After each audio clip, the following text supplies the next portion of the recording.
Bueno, lo que voy a, les decía yo, lo que voy a intentar en este rato, convencerlos, darles algunos elementos para mostrarles que estamos ante un cambio de época. ¿Qué cosa es esto del cambio de época? Ustedes imagínense el cambio que sufrió el feudalismo, ¿se acuerdan de historia? ¿No? El proceso feudal, cuando había señores que tenían sus siervos, que tenían su ejército, que controlaban un territorio y se peleaban entre los señores feudales y toda la época de las cruzadas y todo ese tipo de cosas. Bueno, esa época del feudalismo cambia en algún momento dado hacia lo que se llama el proceso de industrialización. Esto, que lo decimos muy rápido, tardó mucho tiempo e implicó muchas cosas, ¿no? Primero, estos feudos se convirtieron, algunos de ellos, en lo que se llamó burgos. Los burgos son el origen de las ciudades en Europa. Los burgos fundamentalmente se convirtieron paulatinamente en ciudades, por ejemplo París, Madrid, Londres, ¿no? Originalmente eran burgos que sufrieron un proceso para convertirse en ciudad. Y este proceso empezó con una actividad muy sencilla, que es el comercio. En el momento que se desarrollaron los transportes, los barcos, las carretas, los caballos, y la gente se empezó a mover, y empezó a comercializarse, se fue transformando la actividad productiva y por lo tanto las relaciones de la gente. De tal manera que empezaron a generarse ciudades. Ustedes imagínense este cambio, por ejemplo, en los campesinos. Campesinos que estaban a cargo de un señor feudal, ¿no?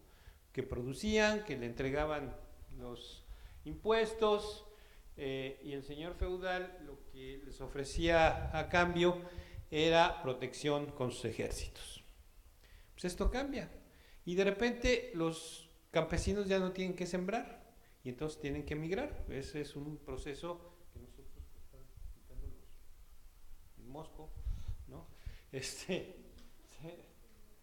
Entonces, lo que ahora vemos también, ¿no? Que nuestros campesinos tienen que salir de sus tierras, tienen que irse a las ciudades para conseguir empleo, sucedió también en algún momento. Pero para esos campesinos que nunca habían visto una ciudad, aunque fuera muy elemental, lo que era entrar, por ejemplo, hay algunos relatos de París, ¿no? La gente entraba a París y encontraba cosas, por ejemplo, encontraba unas cosas que se llamaban fábricas. Y entonces ese era un concepto que no tenía la gente. La gente nunca había conocido una fábrica. Y las fábricas no es como las conocemos ahora, sino eran grandes galerones donde la gente iba a vivir y al lado estaban las maquinarias y los procesos. Y en realidad no solamente entraba a trabajar digamos, el varón, el mayor, sino entraba a trabajar la mujer, los hijos, etcétera, etcétera. Eso cambió, pero para muchos no entendían que ese mundo estaba cambiando, ¿no? Y para ellos muchas cosas seguían pensando de igual manera que como pensaban antes. Y el mundo se les había cambiado y es un mundo que jamás volvió para ellos. El feudo jamás volvió y entonces se convirtieron en ciudades y se convirtió en en ciudades industriales, etcétera, etcétera. Ese proceso de cambio de época, ¿no? Me parece que lo estamos viviendo actualmente. Hemos estado permanentemente en crisis, ¿no? Hemos estado permanentemente en crisis. Ustedes son una generación que creció en muchas crisis, en una crisis económica, en una crisis política, en crisis sociales, etcétera, etcétera. Y eran crisis que modificaban algo, pero no modificaban, digamos, la gran estructura. Me parece que ahora estamos ante un proceso de cambio de época.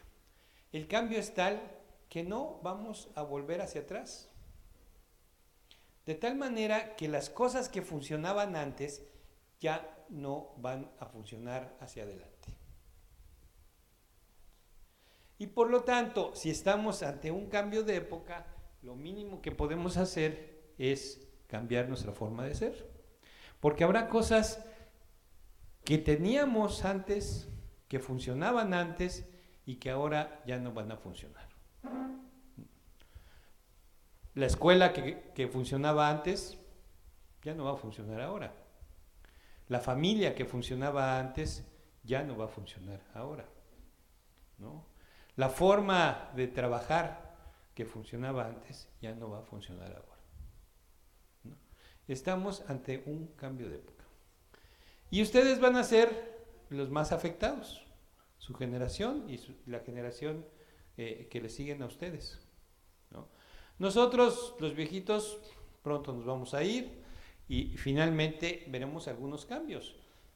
Mi generación ha visto cambios aceleradísimos, pero la de ustedes lo más seguro es que vea transformaciones más aceleradas.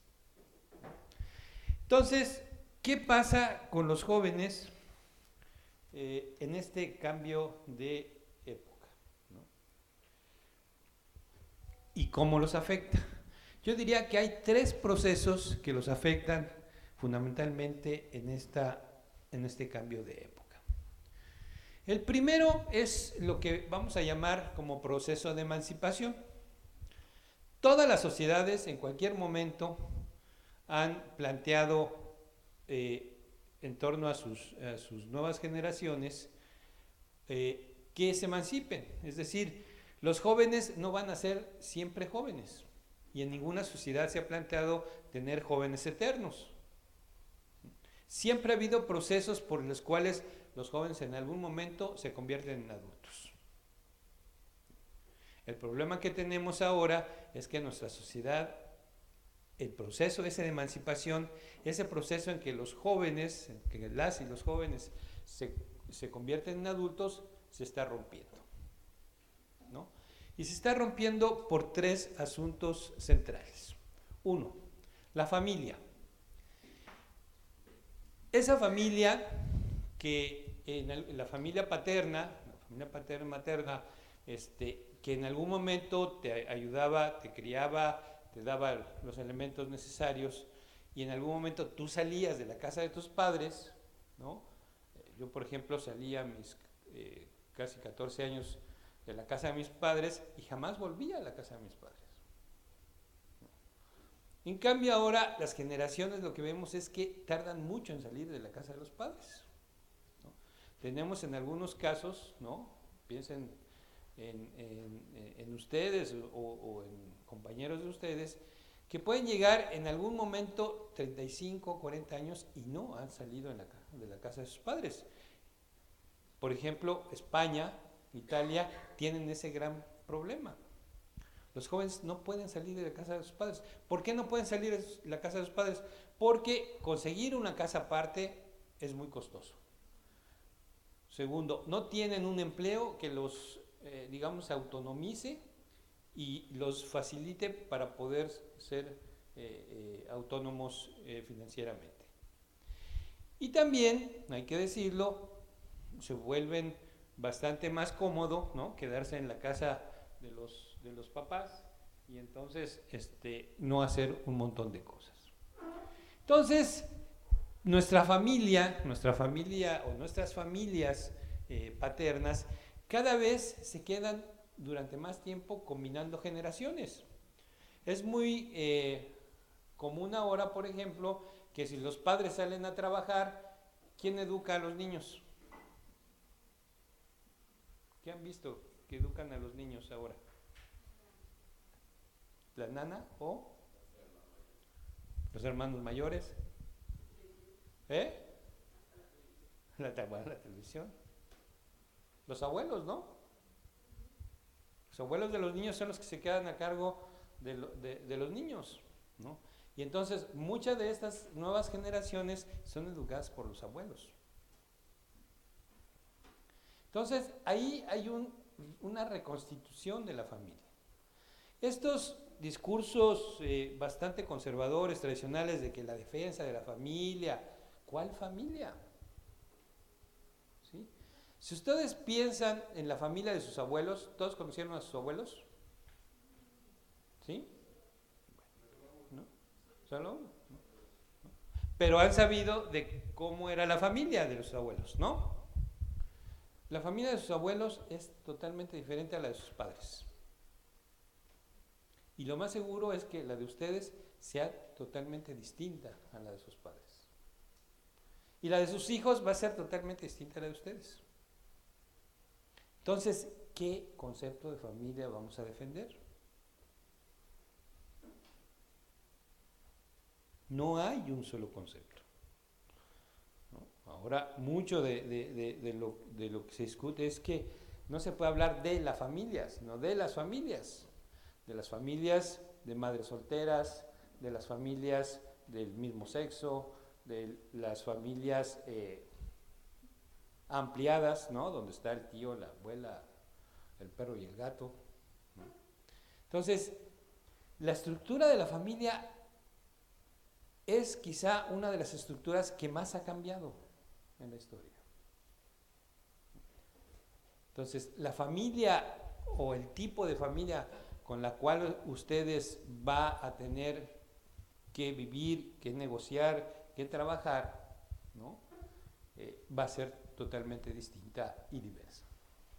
Entonces ahí empieza a haber una fractura de ese proceso de emancipación, porque si no se sale tempranamente, pues hay que negociar durante mucho más tiempo la relación con el padre, con la madre, con la autoridad, quién ordena, quién obedece, quién aporta, quién no aporta, etcétera, etcétera, ¿no?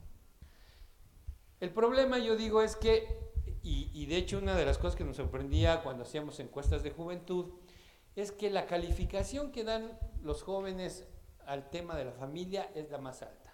Siempre anda entre el 9 y el 10. Si uno le dice a los chavos, a ver, califiquen de 1 al 10 qué tan buena es tu familia, prácticamente todo el mundo le califica entre 9 y 10, la familia paterna.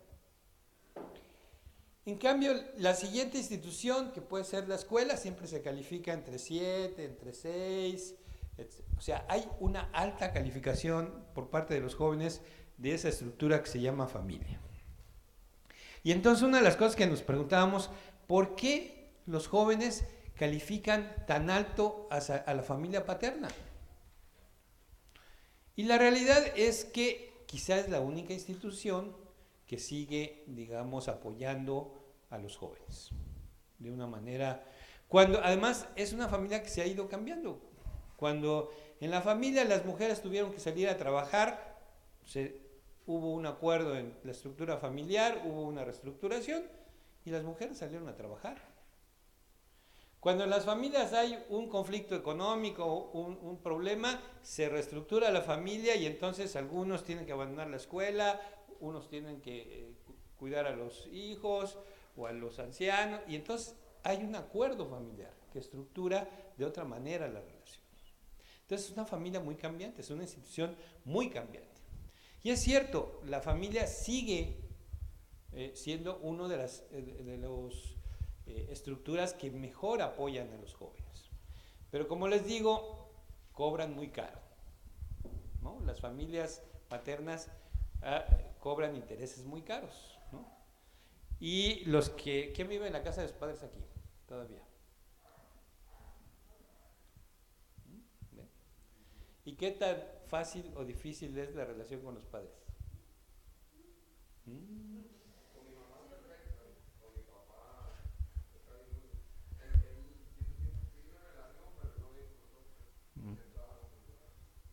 Ahí está, hay un... Pero ¿a poco no la negociación dentro de la familia es muy complicada? ¿No? ¿O no? No.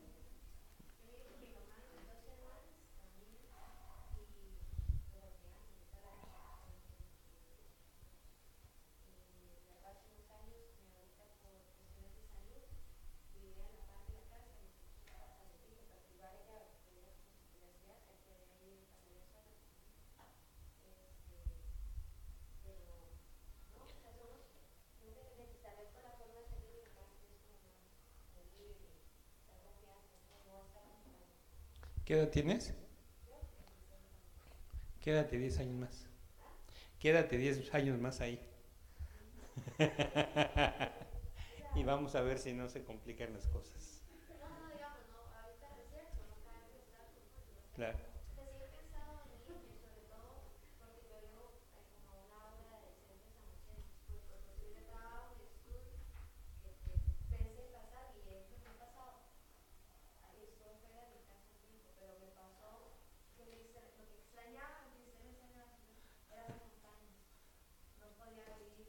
Ah, yo creí que los desayunos de tu mamá. Bueno, está bien. Entonces, ahí hay un cambio sustancial en el proceso de emancipación. Hay un cambio sustancial en el proceso de convertirse en adulto. Segundo elemento de este proceso, ¿no? El mercado de trabajo.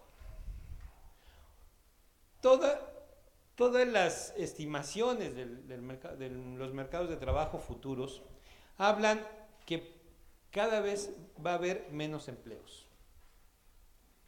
O sea, ese trabajo donde tú tienes un jefe, te dan un sueldo y trabajas unas horas, tienes protección y te pagan, prácticamente va a ir a la baja, ¿no? En todos los lugares, de todas formas. Es más, va a haber dos tipos de empleo. Uno, un empleo manual, no sé, aseo, policía, ese tipo de cosas que en algún momento hasta ni se necesita demasiado el asunto educativo. Y los grandes empleos, o sea, y los empleos con grandes necesidades de calificación, ¿no? Y yo diría de especialización. O sea, pero digo, el experto en el chip 35R5, ¿no? Que puede conseguir un empleo en Buenos Aires, en Singapur o en Londres, ¿no? Esos van a ser muy cotizados, ¿no? Se van a pagar en dólares o en la moneda china o en lo que prive en el mercado de trabajo, van a tener muy buenas prestaciones, pero van a ser muy pocos empleos esos. Y entonces los empleos medios, ¿no? Diría yo, los nuestros, se van a ir acotando cada vez más. Entonces, el mercado de trabajo va a adquirir otra forma. ¿Cuál es la otra forma del mercado de trabajo? Todavía no lo sabemos con claridad, ¿no? Decía yo, un pensador, un sociólogo decía, cuando nosotros pensamos en el futuro es más fácil pensar en el fin del mundo, ¿no?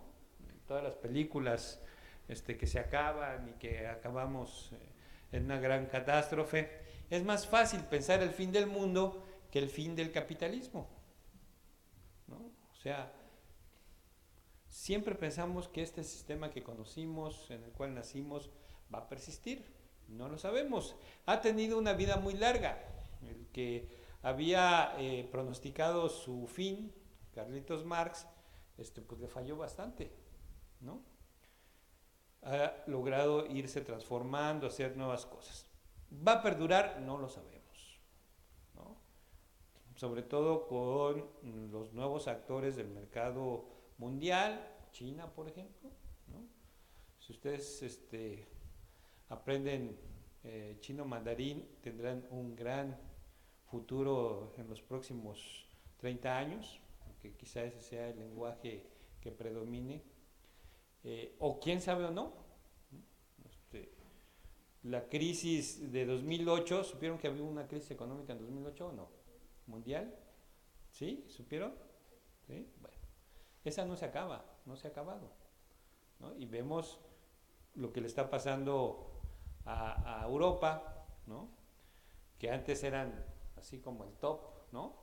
Vemos lo que le está pasando a Estados Unidos, donde hay una gran desigualdad y donde está generándose una serie de conflictos fuertes. Vemos que el gran monstruo mismo China, donde tenía unas tasas de crecimiento del 7% anual, ahora empezó a tener tasas de crecimiento del 4% y algunos dicen que va hacia abajo, ¿no? O sea, el asunto va a cambiar. ¿Hacia dónde? Desgraciadamente no tenemos bola de cristal, no sabemos dónde. Pero lo que sí es que el mercado de trabajo, su mercado de trabajo, va a ser totalmente distinto, ¿no? Y donde quizá la adaptación sea lo mejor. Y el que se adapta, recordarán la teoría de la evolución, no es el más fuerte, ¿sí? ¿Quién es el que perdura en la evolución, según la teoría de la evolución? El más apto, ¿no? Que el más se adapta, ¿no? Bueno, entonces, una de las cosas que vamos a ver es que ese mercado de trabajo que permitía el proceso de emancipación ya no lo está permitiendo. ¿Por qué? Porque son bajos salarios, porque hay un mercado de trabajo muy inestable. Entonces, ¿cómo puedo comprometerme a pagar una renta si no sé si en 3 meses vaya yo a tener empleo? ¿Cómo puedo endrogarme a futuro si no sé cuánto tiempo voy a estar empleado o no? Si voy a tener dinero o no. Entonces, el proceso de emancipación se vuelve un asunto muy de corto plazo. Y entonces lo que vemos es que las nuevas generaciones se vuelven muy cortoplacistas. Y la otra es que antes, cuando entrabas, tenías tu primer empleo, tu primer trabajo, decías, bueno, ya me incorporé al mercado de trabajo. Y entonces lo más probable es que tu primer empleo siguiera el segundo. Lo que hay ahora en las trayectorias laborales de los jóvenes es que no necesariamente el primer trabajo le sigue el segundo. Y quizá ni siquiera y quizá ni siquiera el trabajo sea el mismo que tienes antes. Antes tú podías hacer una carrera laboral, ¿no? Entonces tú podías ir aprendiendo, irte especializando, ir creciendo. Hoy a lo mejor haces una cosa en un momento y mañana haces otra totalmente distinta. Entonces, tu aprendizaje que tuviste antes no te va a servir para el nuevo trabajo, porque ahí tienes que desarrollar otro tipo de cosas. Entonces, este proceso de emancipación que tiene que ver con salir de la casa paterna, con ser autónomo económicamente, con tomar tus propias decisiones, cada vez va a ser más difícil, ¿no? Y por lo tanto, el proceso de emancipación que tenía que darse se rompe, ¿no? Segundo elemento que se ha empezado a romper en este cambio de época es el...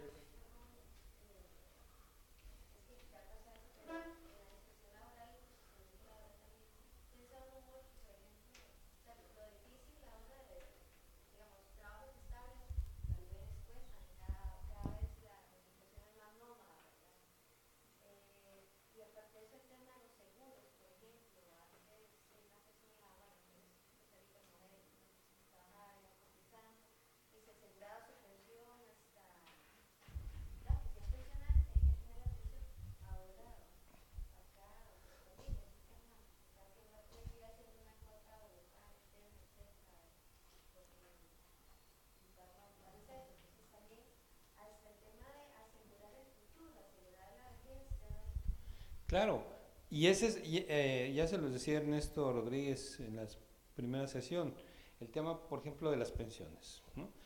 Por ejemplo, mucho del empleo juvenil ahora es lo que se llama freelance, ¿sí se llama por acá? ¿Sí? Freelance, vale. ¿Qué es el freelance? Es que tú generes tus propios proyectos, concurses, hay concursos, entonces puedes ganar un proyecto, puedes ganar mucho, ¿no? En un proyecto tú ganas un concurso, puedes ser un concurso importante, ganar mucho, pero eso no te asegura que el siguiente proyecto te vaya mejor, te puedes ir hasta peor, ¿no? Yo tengo un hermano que ha vivido permanentemente así, entonces él tiene que desarrollar a veces hasta 3 o 4 proyectos de concurso, ¿no? Gana uno, porque sabe además que de 10 que presenta, gana 1 o 2, pero tampoco se puede dar el lujo de terminar un proyecto y entonces empezar a hacer una licitación para otro, sino que vive siempre generando proyectos, ¿no? Para concursar acá y no se puede dar el lujo de esperarse a que termine uno. Entonces de repente está en 3 cosas distintas, pero es lo que le permite vivir. Entonces, mucho de esa forma de sobrevivir en un mercado de trabajo es muy atrayente para los jóvenes, ¿no? Porque están haciendo una cosa y luego hacen otra. El problema es que en 20 años, en 30 años, nunca generaron un proceso de hacia pensionarte o hacia tener un respaldo en el final de tu vida, ¿no? Y entonces eso va a ser un problema no solamente para las personas, sino para las propias sociedades, ¿no? Si ahora el tema es las pensiones, ¿no? Y cómo nuestros países van a tener cada vez una carga mayor digamos, de gente de tercera edad que mantener, ya lo decía también Ernesto, los 15 últimos días de vida salen más costoso que los primeros 15 días de las personas, ¿no? Y entonces, en ese sentido, digamos, el futuro también se acorta. Y eso tiene que ver con el proceso 2, que es el proceso de toma de decisiones. Mi hipótesis es que la generación de ustedes toma cada vez menos decisiones. ¿Por qué? Porque para tomar decisiones, cuando menos hay que tener dos posibilidades, ¿no? Opción A y opción B. Cuando nada más tienes una posibilidad, pues no decides, tú tienes que irte por ahí, porque no hay de otra, ¿no? Entonces, cada vez está más acotada la posibilidad de toma de decisiones. 3 ejemplos. 1, la gestión del cuerpo juvenil, ¿no? El cuerpo juvenil se ha vuelto una moneda de cambio, ¿no? O sea, ¿qué hacen actualmente muchos jóvenes? Su cuerpo juvenil es una moneda de cambio, por la belleza, por la fuerza, por la resistencia, ¿no? Entonces, se busca el cuerpo juvenil por todas estas cualidades que tiene, se paga poco, porque vale poco, ¿no? Porque hay mucho joven, ¿no? Y se desgasta muy rápido, ¿no? Y entonces vemos que ese cuerpo juvenil que el mercado aprecia, es apreciado porque es barato, porque es bello, porque es fuerte, porque es resistente, etcétera, etcétera. Y entonces mucha gente, lo único que, de hecho, todos los que no tenemos grandes rentas, lo único que podemos vender es nuestra fuerza de trabajo. Pero una cosa es también vender nuestra fuerza de trabajo y otra vender nuestro cuerpo. Y para algunos jóvenes la opción solamente es vender el cuerpo. La trata de blancas, el asunto de la belleza, ¿no? Si no se es bello en este mundo, bello o bella, no, en este mundo no vale uno, ¿no? Si no es uno fuerte, tampoco vale. Entonces, todas esas cualidades se sobreestiman y las que no las tienen van para abajo. El otro, los tiempos de vida juvenil, ¿no? Actualmente no solamente se vive hacia adelante, sino se vive en simultáneo, ¿no? O sea, la gente joven tiene un ritmo vertiginoso, ¿no? Y les gusta, y cada vez les gustan las cosas más aceleradas y cambiar, y prácticamente ahora ya no hay grandes, por ejemplo, los músicos que tenía mi generación, Led Zeppelin, hacían 15 discos, ¿no? Y uno seguía los 15 discos de Led Zeppelin. Hoy no hay un grupo que haga 2 discos o 3 discos en línea, ¿no? O sea, seguido. Suben y bajan artistas porque finalmente así es el mercado de consumo, ¿no? Y entonces, esto virginoso, esto simultáneo de vivir 3 o 4 cosas a la vez, esto de vivir rápido, ¿no? También tiene un asunto que tiene que ver con la vida juvenil. Y de repente uno da vueltas y dice, sí, se acabó esto, ¿no? ¿Dónde lo viví? Ni cuenta me di. Y el otro es que los espacios juveniles se han complejizado. Uno es tenemos un espacio virtual, abierto, podemos saber lo que está aconteciendo en Timbuktu al mismo tiempo, podemos ir a un concierto, podemos oír la declaración o podemos presenciar la guerra prácticamente al momento en que se está produciendo, ¿no? Pero por otra parte, los espacios físicos se están cerrando. Por ejemplo, me imagino que debe ser muy parecido en todos los países, pero en México, antes las escuelas eran un lugar donde convivíamos diferentes, las primarias. Uno iba, ¿no? Y la primaria veía al que tenía muy poco dinero, al que tenía mucho, al comerciante, al profesionista. Hoy en México las escuelas, hay escuelas para pobres y escuelas para ricos. Hay colonias para ricos y colonias para pobres. Lugares para diversión para pobres, ¿no? Lugares de diversión para ricos. Y entonces un joven no tiene la posibilidad de ver a los otros diferentes. Por eso estos espacios son centrales, ¿no? Nos acostumbramos a vivir siempre con los iguales, con los que piensan igual que nosotros, con los que viven casi igual que nosotros, pero nunca tenemos manera de convivir con otros diferentes. Yo di clases en una escuela de las más, digamos, caras de México, y tenía yo 20 alumnas, bellísimas alumnas, riquísimas alumnas, en el sentido de dinero, y no voy a pensar otra cosa, ¿no? Por eso hice la aclaración para que no se fuera a prestar, ¿no? Pero, por ejemplo, ellas nunca habían pisado el Zócalo de la Ciudad de México. Nunca habían. Claro, la primera tarea dije, tienen que ir a pisar el Zócalo. Y me odiaron toda su vida, ¿no? Porque tuvieron que bajarse, ¿no? Y el Zócalo, que es es el centro de la ciudad, ¿no? Sí, exacto, ¿no? Entonces, ¿por qué? Porque pues, es un lugar donde no van, ¿no? Más que generalmente nuestros centros de las ciudades son lugares pobres, ¿no? O populares, cuando menos. Entonces, cada vez es más difícil interactuar con alguien diferente. Entonces, y también para un niño, para un chavo, un joven pobre, ver a un niño rico o a un joven rico es como ver un extraterrestre. Igual para un joven rico o una joven rica, ¿no? Ver a un joven popular es una cosa rarísima. Entonces, nunca hay posibilidades de intercambiar puntos de vista, modos de pensar, etcétera, etcétera.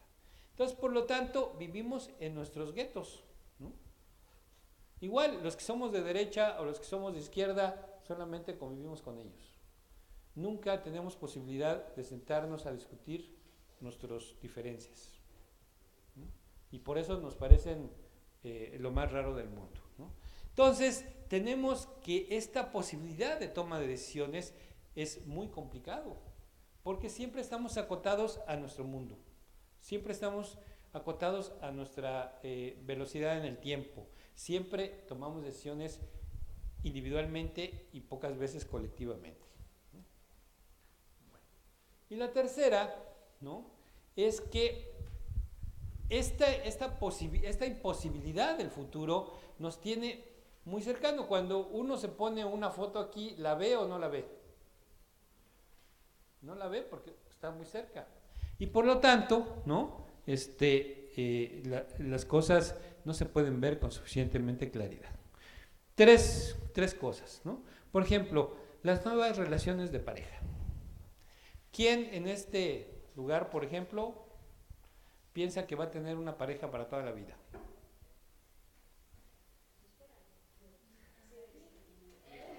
Uno, dos, tres, cuatro. Les deseo la felicidad eterna. Se los preguntaré dentro de 10 años. Bueno, yo anterior a eso, el asunto es que no son Claro. Y nada, ¿no? Estoy segura que ya nació, pero no sabe. Pero una forma de disfrutarlo es pensarlo también. Entonces, digamos, pero no he tenido novio ni siquiera. Bueno, Y yo digo, algo debe ser. Y la pena, y va a valer la pena. te voy a decir lo que decía una amiga. Dice, yo he estado en la búsqueda de mi príncipe azul, pero para eso he tenido que besar muchos sapos. ¿No? Entonces, exactamente. Bueno, entonces las nuevas relaciones de pareja se van a transformar, ¿no? Posiblemente sean muy efímeras. Posiblemente, y lo deseo sinceramente, para algunos de ustedes sí fueran, sean bastante estables. Pero la generalidad es que las relaciones van a ser muy poco continuas, ¿no?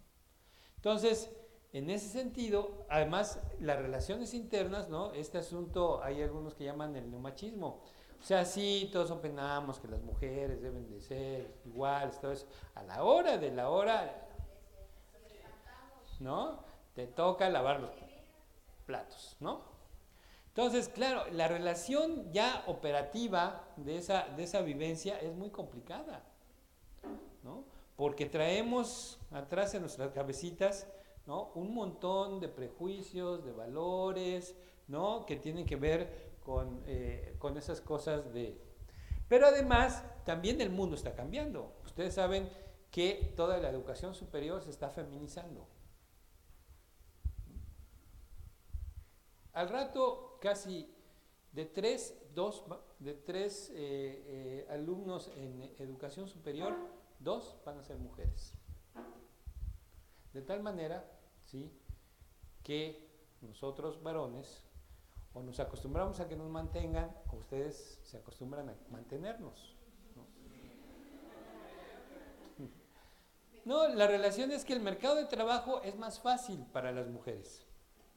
Conseguir un empleo en similares condiciones es más fácil para las mujeres, pero con una característica: siempre van a tener menores salarios que los varones, ¿no? Entonces, claro, las cosas se van a cambiar. Decías.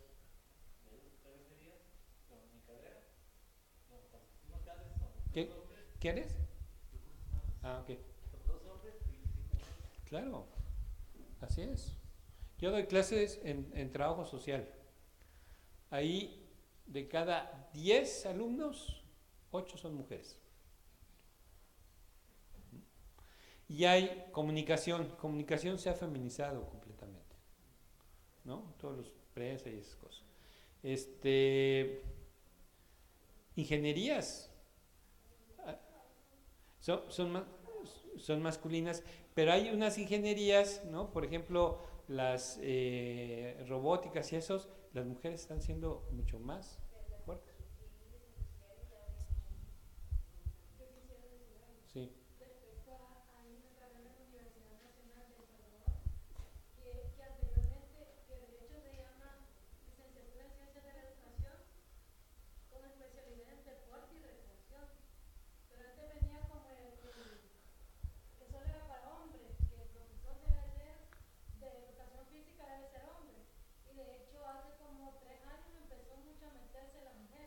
Claro. Y de hecho ahora creo que el total de población de como 1000 estudiantes de educación física, hay aproximadamente ya 300 mujeres. Claro. Anteriormente no existía ninguna mujer de educación física. Y de hecho, en la adecuación secundaria, los estudios, cuando los que conozco en México, dice que la chavita que entra a primero de secundaria tiene alrededor del 90% de probabilidades de terminar la secundaria. Pero el joven varón que entra a primero de secundaria tiene 60% de probabilidades de terminarla. O sea, todavía hay una distancia de mayor educación entre hombres y mujeres, favoreciendo a los hombres. Pero esta es una brecha que se va a ir acortando muy pronto, ¿no? Y entonces vamos a tener mejores calificaciones en las mujeres, en las jóvenes, que en los chavos, ¿no? Y eso va a modificar finalmente el tipo de relaciones. Y el otro asunto, bueno, el asunto de la violencia, pues no lo subrayo, vivimos en sociedades muy violentas, ¿no? Y por lo tanto nuestro ámbito siempre va a estar acotado en esa función. Y la otra es, bueno, ¿y qué hacemos? ¿Cuándo termina la juventud? ¿Cuándo vamos a tener, si este proceso de emancipación se está rompiendo, ¿no?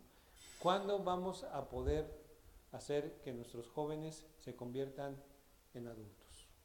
Y convertirse en adultos significa tener autonomía económica, tener economía de decisiones, tener economía de estar en su propio espacio, etcétera, etcétera, ¿no? Entonces, ajá, sí. ¿Algo?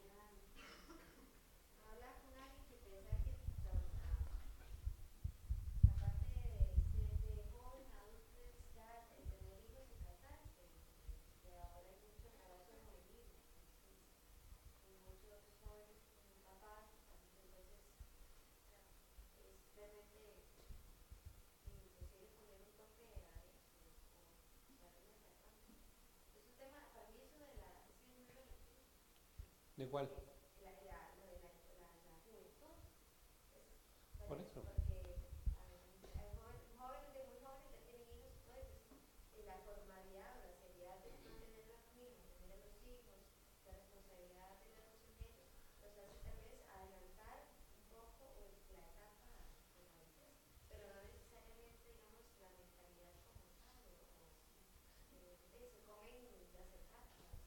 No, pero además, lo que hemos visto es que tener hijos, tener pareja, etcétera, sí sigue adelantándose, pero no en las mismas condiciones. O sea, sigue adelantando, viviendo con la casa de los padres, no teniendo suficientes recursos económicos para ser autónomo, etcétera, etcétera.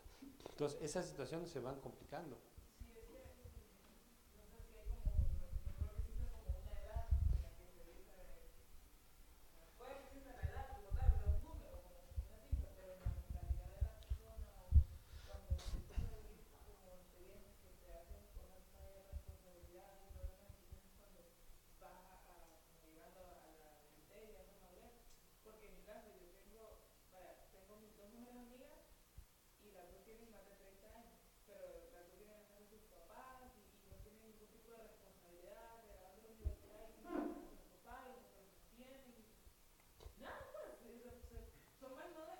Claro.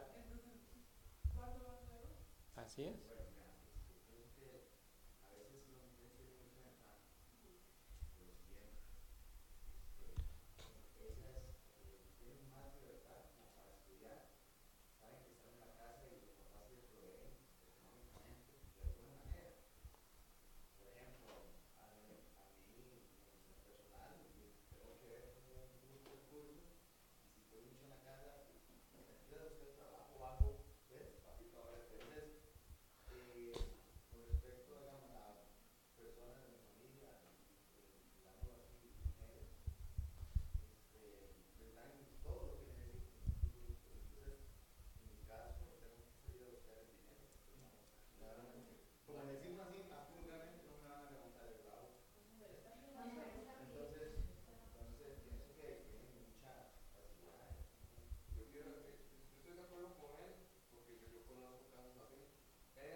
A ver, pero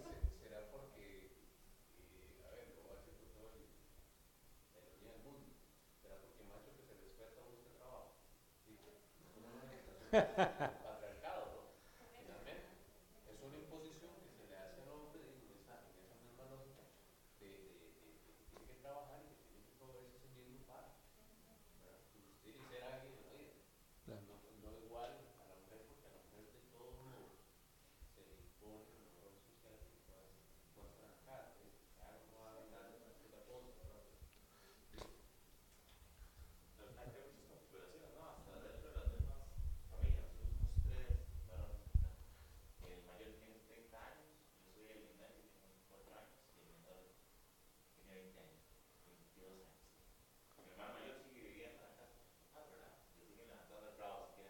Y sí,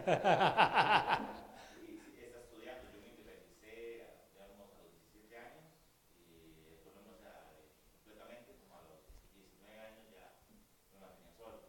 Y ahí está mi hermano menor también, que mis papás siguen manteniendo, digamos. Entonces, dentro de la misma familia siguen habiendo esas configuraciones, ¿verdad? Depende mucho de las oportunidades y hacia dónde salga uno. Mis hermanos se quedan más cerca del espacio donde crecimos siempre, que Claro, es una zona rural, con salida de estudio a un centro cercano, una ciudad cercana, pequeñita, y yo me vengo a la capital, ¿verdad? claro. Entonces, se estructuran diferentes, digamos, las organizaciones a nivel de familia.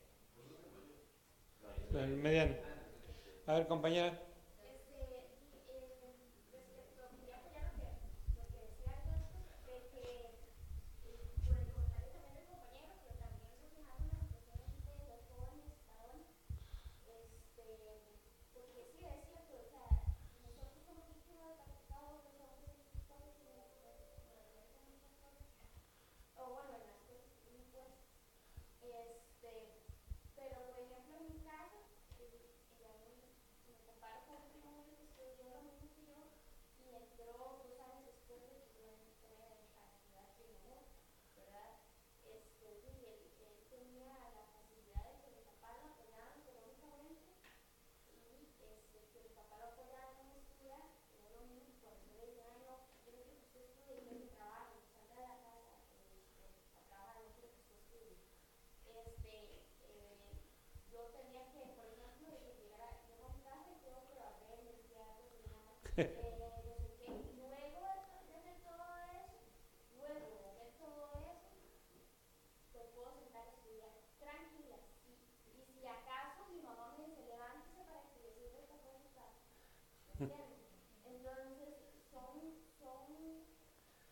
digamos, problemas difíciles, un apoyo, digamos, yo no tengo el apoyo de mis papás, todavía vivo en mi casa, me mantienen, pues, y todo lo demás, pero no tengo un apoyo como de, ay, mis papás quieren que yo estudie, quieren que yo me gradúe, que, o sea, eso no es como anhelo de ellos, nunca fue, nunca, o sea, yo estudio por mi propia decisión.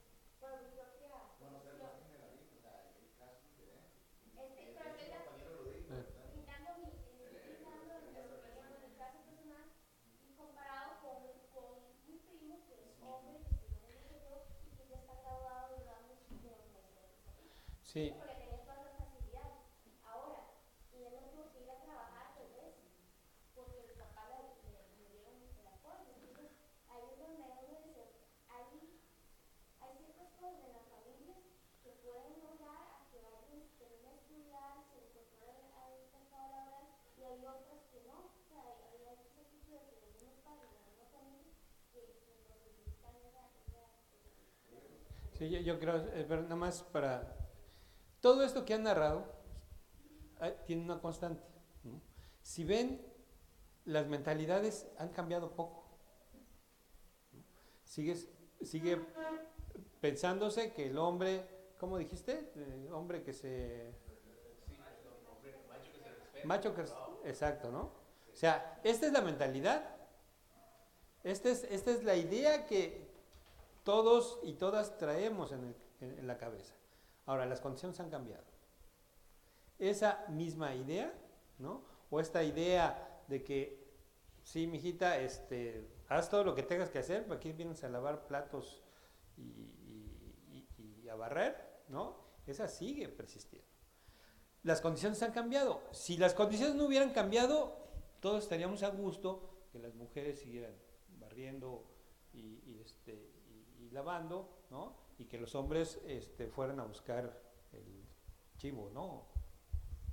Entonces, pero las condiciones han cambiado. Y por lo tanto, estas ideas que traemos, que no nos las podemos quitar tan fácilmente, ¿no? Chocan con la realidad, ¿no? Ni las mujeres ya tienen ese papel que se les había asignado, necesariamente nosotros varones tendremos la posibilidad de ejercer esa primacía que también se nos había asignado, ¿no? Una de las cosas, uno por ejemplo, como varón, nunca se planteaba nuestros asuntos de masculinidad. O sea, en el momento de nacer, casi se nos otorgaba un don, ¿no? Eres hombre. Y por lo tanto, no te cuestiones la identidad. ¿Qué han hecho las mujeres? Las mujeres han tenido que construir su identidad, ¿no? Por eso es que para ellas en este momento ser mujer les queda mucho más claro. Y por eso es que tenemos, y cada vez se ve con mayor claridad, tenemos un problema de identidad masculina. Me lo decía un chavo una vez que lo entrevistaba, dice, es que yo no entiendo qué tengo que hacer. Porque si yo me porto así como macho, que no sé qué, las chavas no me pelan, no me hacen caso. Pero si soy buena onda y equitativo y todo eso, se aprovechan de mí, ¿no? Entonces, claro, es una complicación, ¿no? Tener este papel de iguales o tener equidad en condiciones que han cambiado, ¿no? O el hombre es gay, ¿no? Entonces, sí, en la escuela de trabajo decía una alumna, está haciendo su tesis y dice, voy a ver cómo se establecen las relaciones de pareja aquí en la escuela. Entonces, parejas heterosexuales, etc. Y me trajo 3 casos y le digo, ¿por qué tan pocos casos? Dice, porque aquí, primero, el 70% son mujeres, el 20% son gays y quedan un 10% de heterosexuales. Entonces, las parejas es muy complicado conseguirlas acá. Pero bueno, pasemos porque vamos ya tenemos tiempo y vamos a ir termino con esto, ya no sé. En realidad tenemos un proceso de desinstitucionalización, ¿no? La escuela, bueno, primero, la familia se ha vuelto multifuncional. Lo que nos enseñan las estadísticas es que la familia paterna se ha vuelto hasta bolsa de trabajo de sus jóvenes. El 80% de los primeros trabajos que han tenido los jóvenes se consiguen vía las relaciones familiares o las relaciones de amigos. Nosotros decimos en México las palancas, ¿no? Las palancas, ¿no? O sea, que alguien te recomienda, que alguien... La argolla acá, ¿no? Ajá.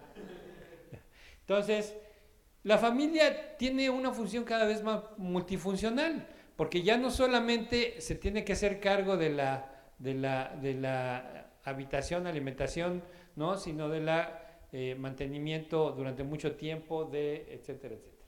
En cambio, la escuela se desubicó, es decir, está en un lugar que ya no sirve. Supuestamente la escuela está constituida para formar para la vida, pero la vida pues le ha pasado por el lado a la escuela, ¿no? Y el trabajo, ¿no? Este asunto del trabajo donde al final ibas a tener el cielo, si le echabas las ganas y trabajabas toda tu vida, ibas a tener tu pensión, ibas a ser feliz, eso ya no funciona, ¿no? Por lo tanto, tenemos una desvinculación de las instituciones, tenemos un mal funcionamiento de las instituciones. Por lo tanto, ¿no? Más bien tienen como generación ustedes que enfrentar una nueva condición de instituciones, ¿no? Las instituciones que tenemos ahora cada vez les van a servir menos a ustedes, ¿no? Y por lo tanto, hay muchas cosas que parece que a ustedes les suceden. Yo siempre digo, medio en broma, medio en serio, cuando a las chavas les sucede, dicen, ¡ay, me embaracé! ¿No? Como si llegó del cielo y creo que solamente a una le sucedió, ¿no? Que llegó el Espíritu Santo y quedó embarazada. Entonces, a todas las demás tuvieron que hacer un montón de cosas antes para quedar embarazadas, ¿no? Al menos me han enseñado eso a mí, no sé si han cambiado las cosas, sí, pero creo que todavía siguen, ¿no? Por lo tanto, muchas de las cosas que les pasan a las y a los jóvenes, parece que les suceden como si no tuvieran un origen, como si no hubieran tenido una participación, ¿no? Y entonces, bueno, sí, suceden los accidentes, pero obviamente general y cotidianamente nosotros tenemos una participación en una serie de cosas que hacemos y que nos llevan a ciertas cosas que nos suceden. Entonces, este proceso reflexivo de lo que va sucediendo, de hacia dónde vamos, de las cosas que nos van generando, la vamos perdiendo. Y por lo tanto, parece que estamos en un mundo que solamente hay accidentes, ¿no? Nos pasa esto, nos pasa el otro, sin una conexión, sin una cosa ni la otra. Bueno. Pero finalmente lo que tenemos son sociedades, y ya con eso termino, sociedades donde hay una inclusión. Cada vez es más difícil hablar de alguien que esté totalmente excluido. La educación se ha generalizado, los medios electrónicos y todo eso cada vez incluyen más a la gente, ¿no? Pero lo que tenemos ahora ante la vista es una inclusión desigual. No todos estamos incluidos de la misma manera y con las mismas beneficios y cualidades, ¿no? Y por lo tanto hay incluidos que están muy separados de un montón de cosas, ¿no? Pero también cada vez las cosas se buscan por otros caminos. Y entonces nuestros procesos ciudadanos están vinculados con otras cosas que antes nos lo hacía la escuela y el trabajo. Si tú ibas a la escuela, si tú tenías un trabajo, eres un ciudadano pleno. Hoy no necesariamente suceden las cosas así. Aquí lo dejamos para tener tiempo para el taller. Lo único que diría yo, bueno, déjenme.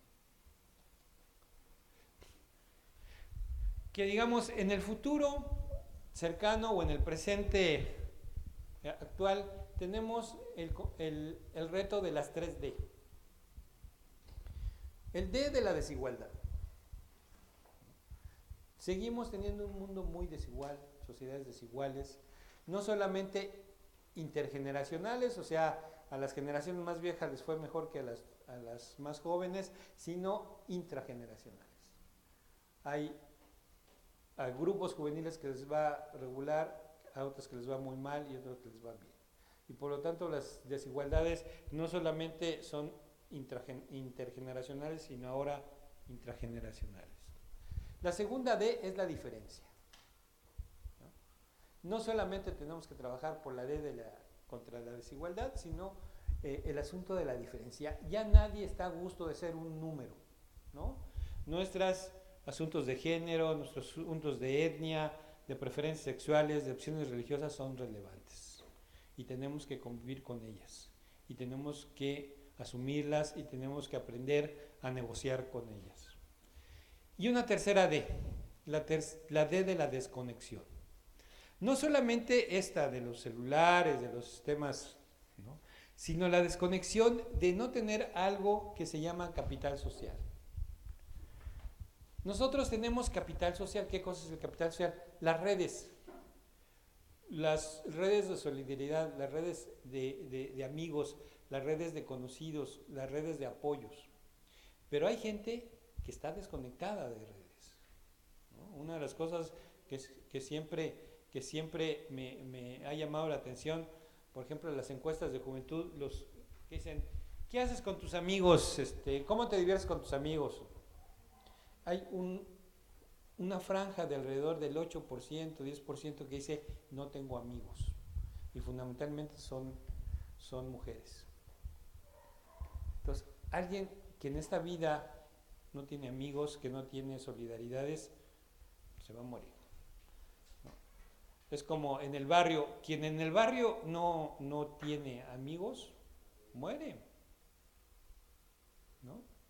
Y eso lo saben muy bien las bandas juveniles. ¿Por qué se hacen las bandas? Porque es la manera de defenderse, es la manera de fortalecerse, ¿no? Y en el periodo juvenil, en la condición juvenil, tener redes, tener capital social es central. Bueno, lo dejamos aquí. ¿Vamos al café o ¿quién? ¿Ya? Bueno, pues es que empezamos tarde. Entonces, rápido al café y regresamos.